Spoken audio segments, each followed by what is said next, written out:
Hello,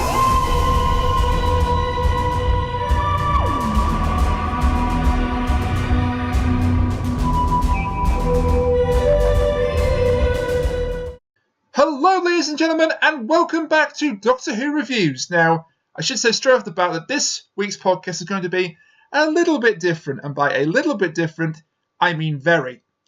Because unfortunately, I'm flying solo this week. My two regular guests cannot join me. There are some major storms going on currently in Canada, which means that FreezingInferno's internet has been affected. It's sporadic on and off, so he can't join me live. And Kat has been held up by work commitments, which is completely understandable. So it's just me this week. As I say, it's not going to be permanent. Well, at least I hope it's not going to be permanent. I am planning to get the guests back next week in some capacity. But just for 1 week, we're going back to how it used to be back in someone said the bad old days of Series 7, where it was just me talking about the episode. I know that's not ideal, but you have to work with what you're given, and this is what I've been given, so I will work with it. And to make things just a little bit worse, I don't feel 100% myself this week, but I'll soldier on, so if my voice sounds a bit rough at times of this, I can only apologise. I'm doing the best I can. So let's jump straight into how this episode began, because once again, we didn't get a cold open. I'm beginning to think that this might be the new status quo going forward, although maybe they just did this to tie in with last week's episode, so the episode could start exactly where the last episode, The Woman Who Fell to Earth, left off. We'll have to see next week if maybe there's a teaser sequence then. Then we can say, yeah, it was just a 2-week thing for the first 2 episodes, and now we have teasers back again. If we don't have cold opens, it will take some getting used to, but I'll manage, honestly. I have to say, though, the new title sequence, thumbs up. That purple swirling graphic they have, that's great. That's like nothing we've seen in title sequences before. It's certainly not in the modern era. I don't think we had anything like that in the classic serials either, but I could be mistaken. I'm not the classic expert. Fresno is, and he's not here. I will say this, that the theme, the new theme, I wasn't a huge fan of it at first. Like last week when we only heard it during the ending credits, and then the roll call of future guest stars, wasn't a big fan. But this week, I heard it in all its glory, and I have to say, I absolutely love it. That deep bass that kicks in at the start of the theme is terrific, and the new theme has got an ethereal, almost otherworldly feel to it, and it's really good. What can I say? It's just a really nice reimagining of the theme, and I have to give Segun, I have to get this guy's name correct again, Segun Akinola, I think that's how you pronounce it. I have to give him credit. He's done a very good job with that opening theme. And hopefully he will do a very good job with the music, in the series to come as well. I still think it was quite subtle this week, the music, since I'm on that subject, I might as well run with it. There was a very brief excerpt of a theme I think we're going to hear more often, and a particular scene towards the end of the episode, but I'll talk about that in a while. One thing I did like and then simultaneously didn't like, or I should say consequently didn't like, we would jump straight into the action, that's fine. The first 5 to 10 minutes were really good. They did a great job of following the show, don't tell rules. So we established our 2 main guest stars, Epso and Angstrom, more on them later. We have some really good frantic action with Epso's ship breaking apart and then crash landing. We have some good character moments between Ryan and Graham and the Doctor and Yaz. And then we've got the gang reunited and we can start the adventure proper. The problem is that 5 minutes later when they entered Ilin's tent, well, it wasn't a tent, it was a hologram, but when that scene began, the show don't tell rule was thrown out of the window and it was just, Ilin tells us things through exposition, and that's a shame. I'm a big fan of show don't tell personally. I try to follow it whenever I'm doing my own kind of creative writing. But maybe Chris Chibnall doesn't subscribe to that philosophy, and I shouldn't really penalise him for that. Since I've mentioned Ilin then, I'm not going to talk about the Doctor just yet. I'm going to talk a little bit about the co-stars, because in a way, I'm not sure I was a huge fan of these particular co-stars, honestly.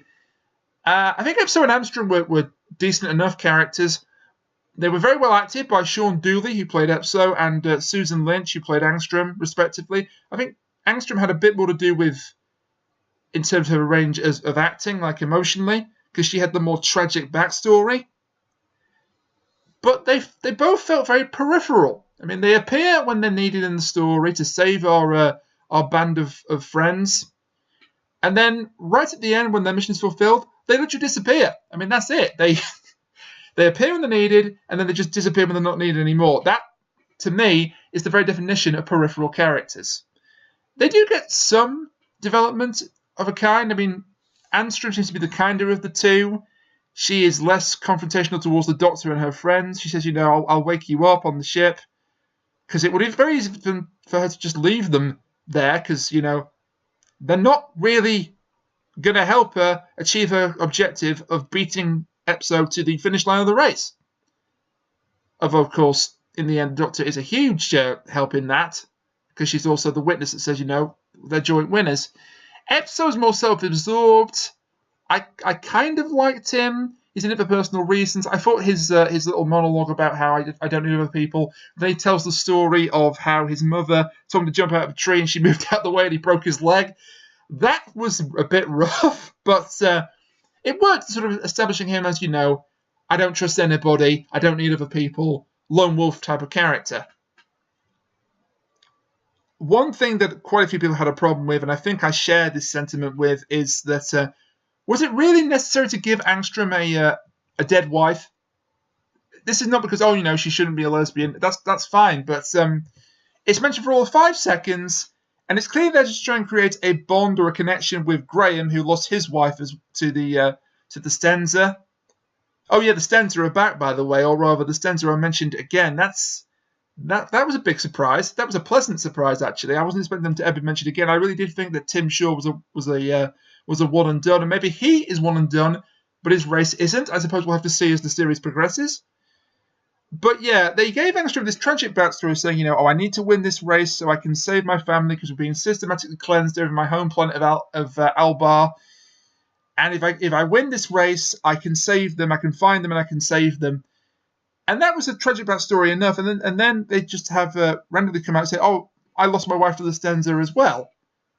So I can see where they were going with it, but one problem with that is that people were complaining last week that Graham's wife, Grace, was quote-unquote fridged. Now, I don't necessarily subscribe to the concept of fridging characters, because, some characters have a shelf life. I do, as I said last week, I do think that she had wasted potential, but I don't know if she was necessarily fridged. But just having her mentioned casually here is going to do nothing to quell those people that are saying that she was fridged, honestly. Also, the resolution where they go in the tent together and say, we've both won, co-winners, that's straight out of the Hunger Games.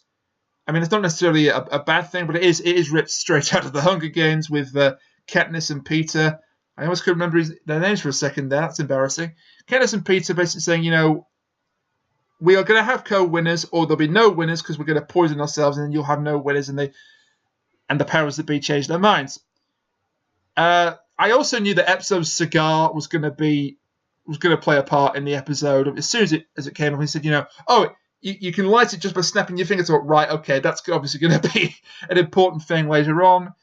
Although, on the subject of that cigar, given that it's the Doctor that ignites it and not Epso, does this mean that if anyone snapped their fingers while Epso was around, the cigar would have ignited in his pocket? Because that seems like one hell of a design flaw, if I'm being honest with you.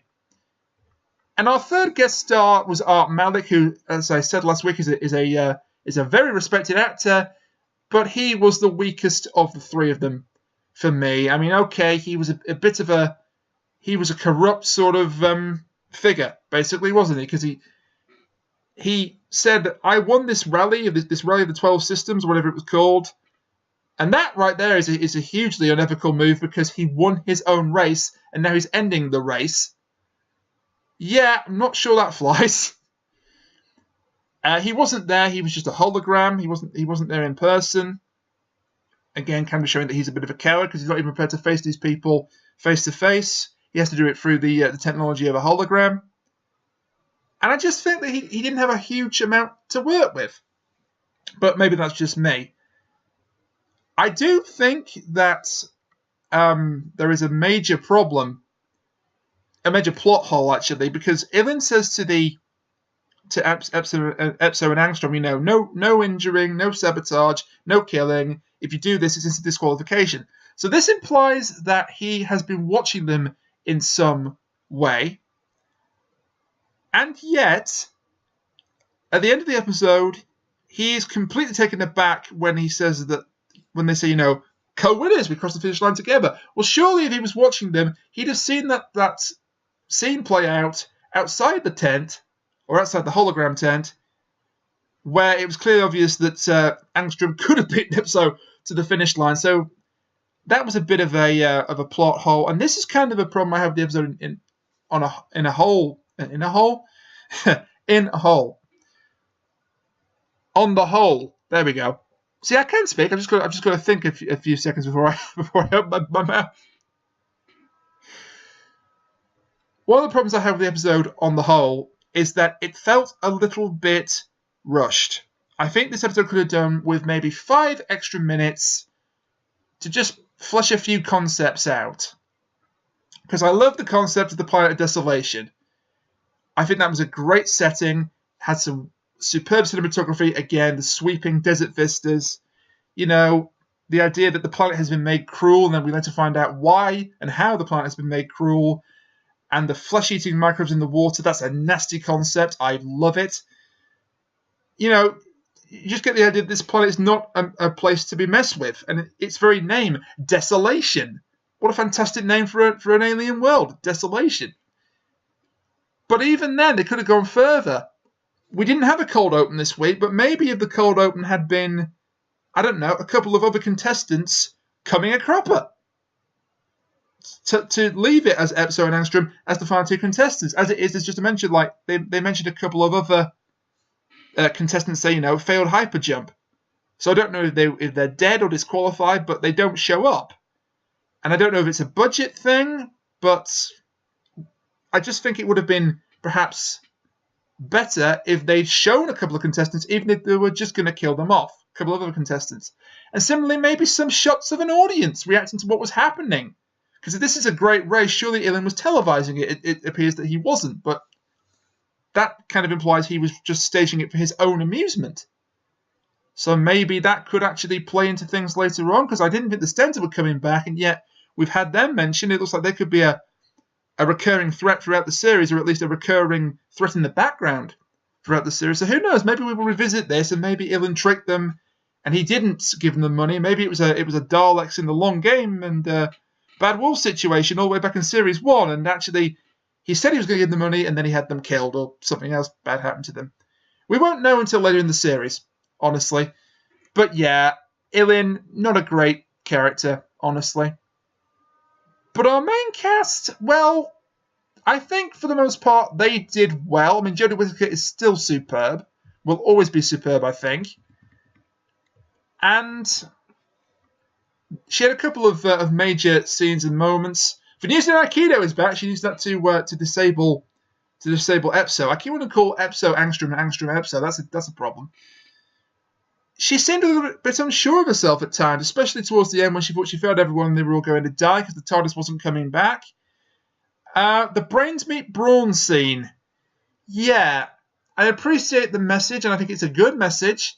But Chris Chibnall's got to be careful here that he doesn't make his new Doctor too preachy, or he might risk alienating certain parts of the audience, which he can't really afford to do, because this is supposed to be Doctor Who's big comeback. And we got that last week with the ratings at 8.2 overnight, 8.2 million overnight. And I just think the writers are going to be careful to not go back on that. But I thought that Jodie Whittaker did a great job again. And our companions, or friends as they now want to be known as, or the writers now want us to call them anyway. Companion seems to be out the window now, which is a shame. I think Ryan got some good moments. He got the funniest moment of the episode, where he was running away from the reactivated robots and screaming about, "Where's the reload? Where's the reload?" That was really, really funny.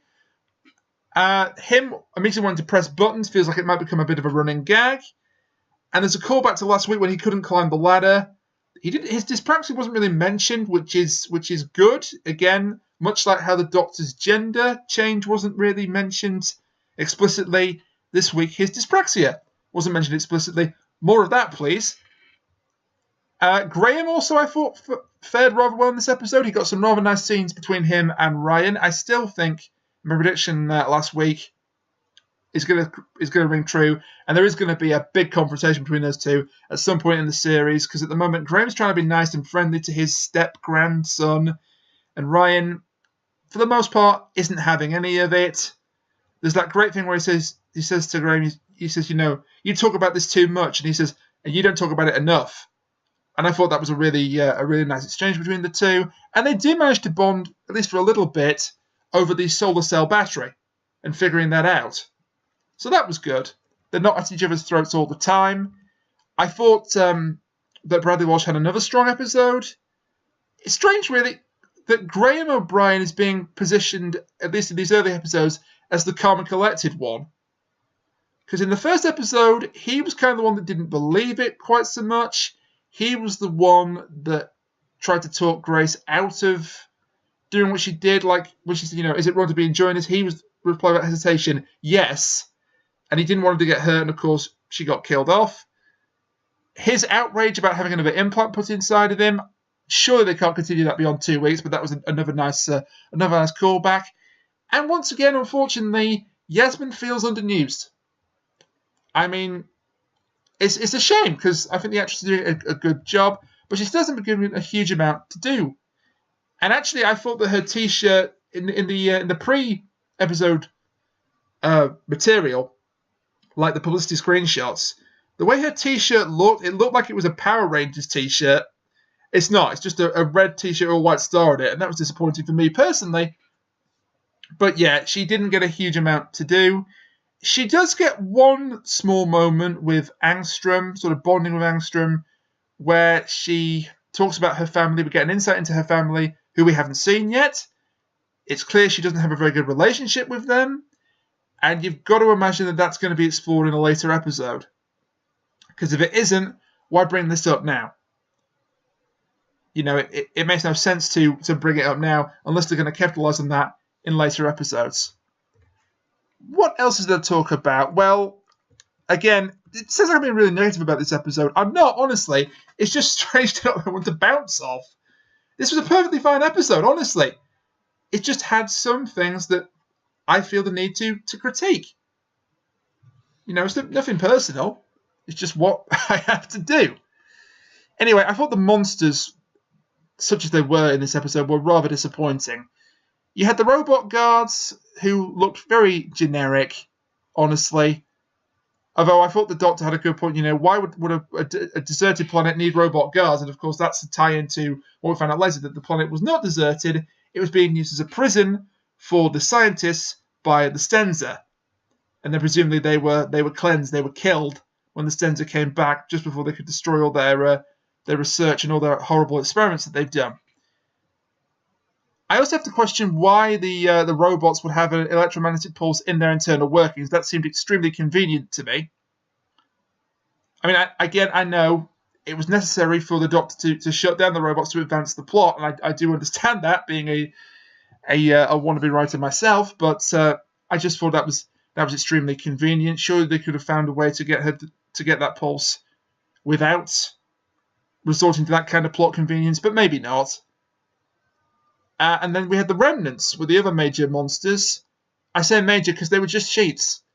They were just CGI bits of cloth, really. They were genetically modified in a lab to smell out fear, I guess, and they had sentience of a kind.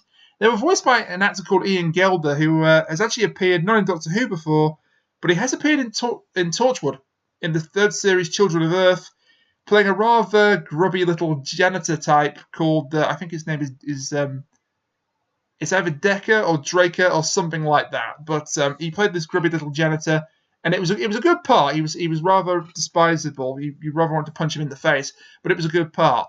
He was the voice of these remnants, which weren't named on camera, but they were named in the credits. But they're just CGI sheets. And yes, they try to strangle Epso, and they do lead to that rather good scene in the acetylene fields. Another good concept, by the way, the idea of an acetylene gas field, which leads to the Doctor blowing them up with Epso's cigar. But they were just sheets. But one thing the Remnants did do is they did prove that Chris Chibnall is a big fat liar, because he said, the episodes are not going to be tied together anyway. These are 10 standalone episodes. And to that, sir, I say rubbish. Because episode 1 is tied to episode 2 by the ending of episode 1. And now it's also tied via the return of the Stenza. Because we find out that the scientists that created Desolation, or made Desolation the planet it now is, are there because of the Stenza. So there you go. There's your story arc, potentially, for this series.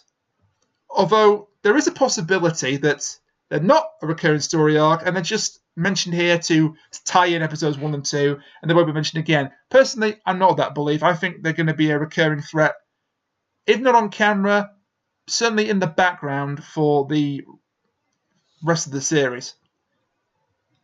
But one story arc apparently is not enough for Chris Chibnall, because we have another one. We have the first mention of the Timeless Child. Now, we don't know what the Timeless Child is, but I'm going to assume, and I know that's dangerous, but I'm going to assume it's a new character, or it could be a returning character, and that's going to be our big, sweeping series mystery. Like the Cracks in Time, like the Hybrid, like all those things. I'm not even going to speculate who this is. I know that the internet wants it to be Susan, but I think that way leads to disappointment. I think you're setting yourself up for a fall there. I think that's wishful thinking.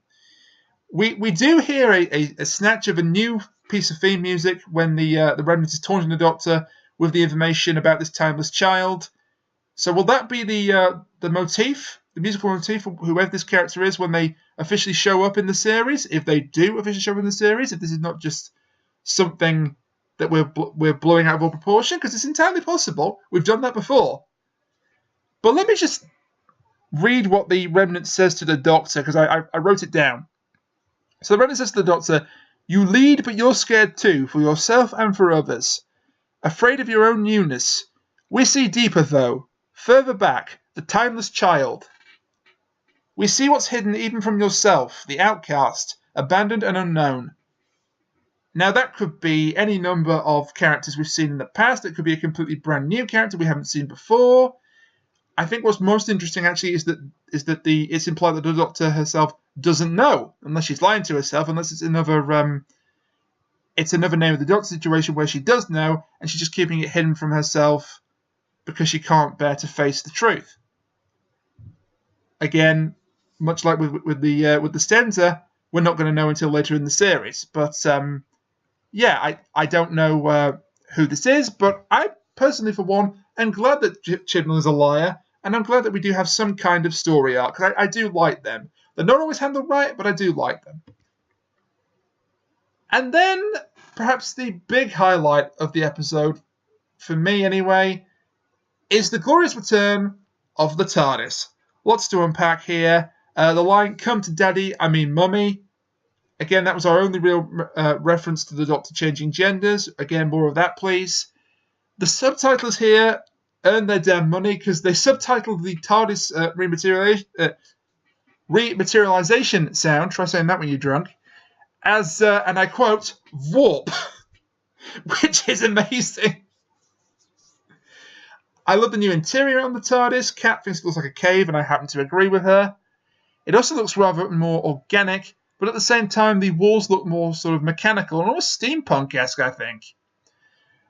I love the new spin on the line, "You've redecorated," because we had that with the 10th Doctor telling the 11th Doctor, "Oh, you've redecorated. I don't like it."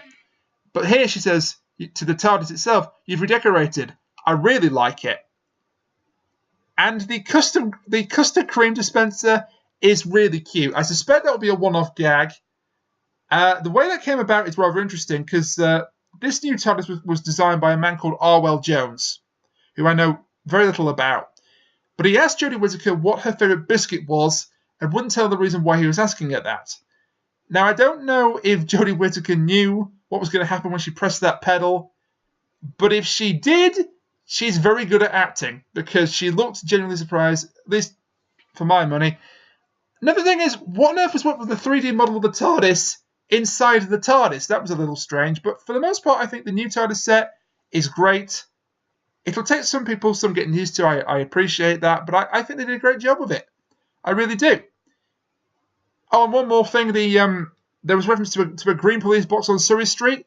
That actually exists in Sheffield and is a source of great amusement for the locals. And that, I think, is all there really is for me to talk about, apart from my overall thoughts. But before I get to my overall thoughts, FreezingInferno has very kindly pre-recorded some thoughts of his own about the episode, so let's hear them now. Fresno? Hi, everybody. Sorry I couldn't be here this week. Another pointless run around with the Daleks. So, while I'm hiding here, let's throw our priorities completely out of whack and talk about the Ghost Monument, Episode 2 of the Jodie Whittaker era. Oh, Christ. Those Daleks. Oh, shit. So, I've got some of Rainiac's notes here. Somehow. I don't know how, but somehow. So, let's see here. The new title sequence and opening theme. I like them. They definitely throw back to the first era of the show, the William Hartnell era. You know, you've got the traditional theme, you've got that sort of howl-around technology that made the titles go whoosh, whoosh, whoosh, like a lava lamp. But it's updated. It's very old school, which is the feeling I get from this episode, but we'll get into that in general later. I really like Jodie Whittaker as Doctor Who. She once again has that same sort of kindness focus, such as it is. She does get a little mad at Ryan for using a gun, but that's, typical New Who. Person who never would. It's not a man who never would no more, because she's Jodie Whittaker, see. Companions are okay. My biggest issue is the Graham and Ryan subplot. Not that it's necessarily bad, but it for sure makes it so that Grace's death in The Woman Who Fell to Earth is absolutely affringing now, because a woman died, and now the arc is two men talking about how sad that makes them and their feelings about it. Which, if you wanted to talk about feelings in Doctor Who, you could have done it without killing an interesting woman, and a woman of color, no less. So that's a little disappointing to me. Really, I got a bit of disappointment later on here. Epsom and Angstrom, the racers, okay. They're just fine, I do wish that their plot lines had some payoff. They just sort of whoosh off into the sunset and we never hear anything from them. Which is really rather interesting, because you watch the episode and you're sitting there thinking, wait. Okay. We're good, I think.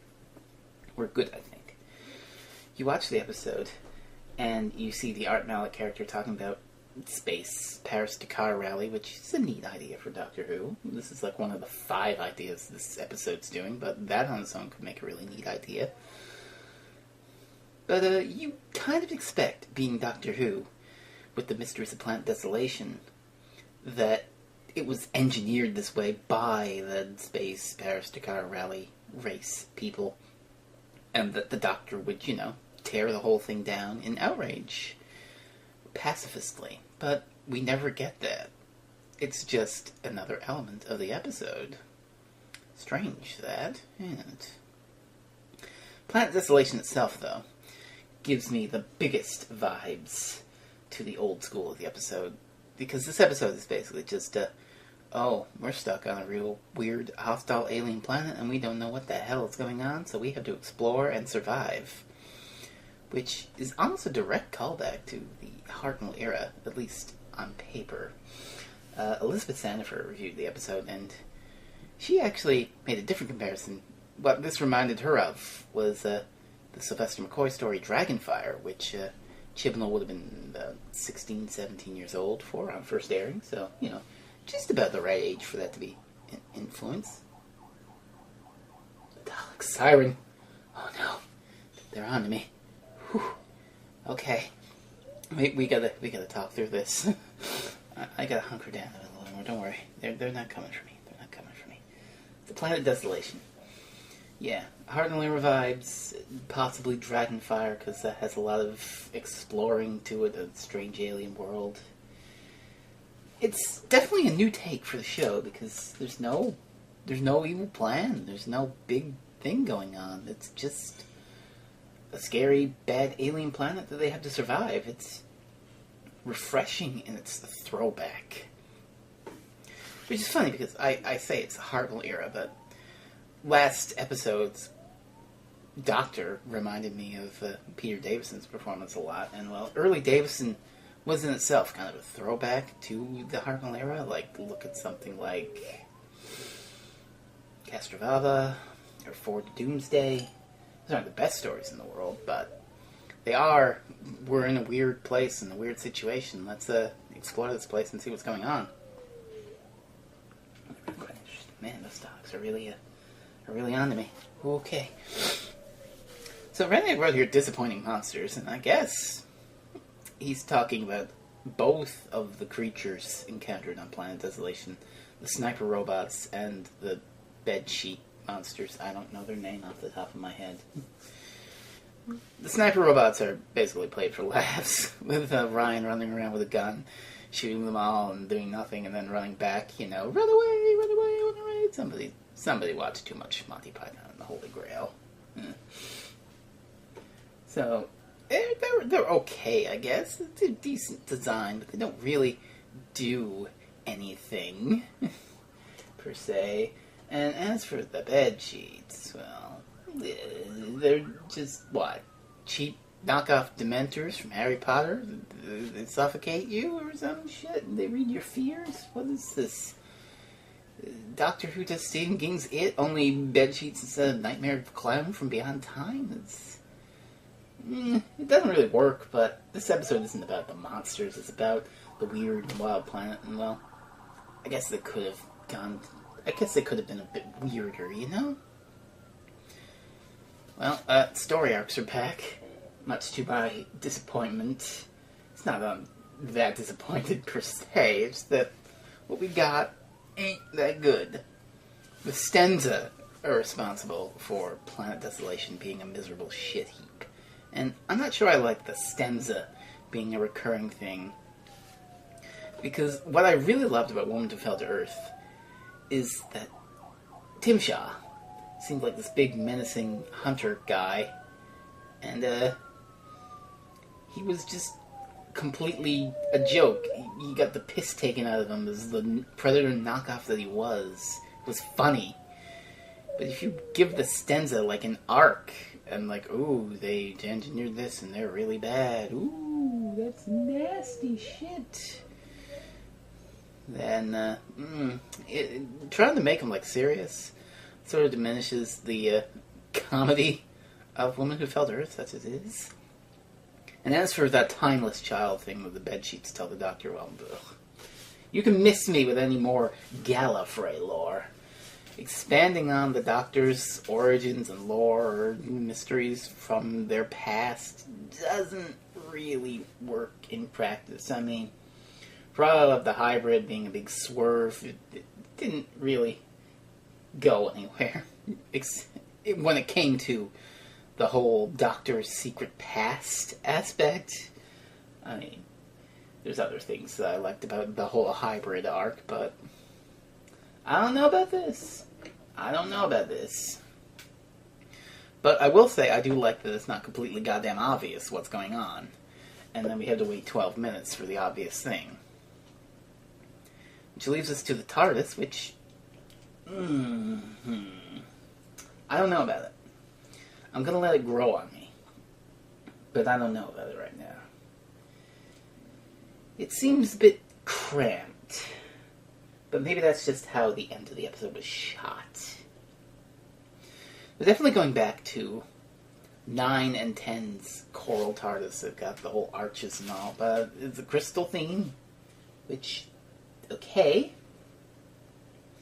It's very dark, too. Like, I couldn't see shit when we were there, but I do like the weird metal on the sides. They're supposed to be this TARDIS's take on the round things.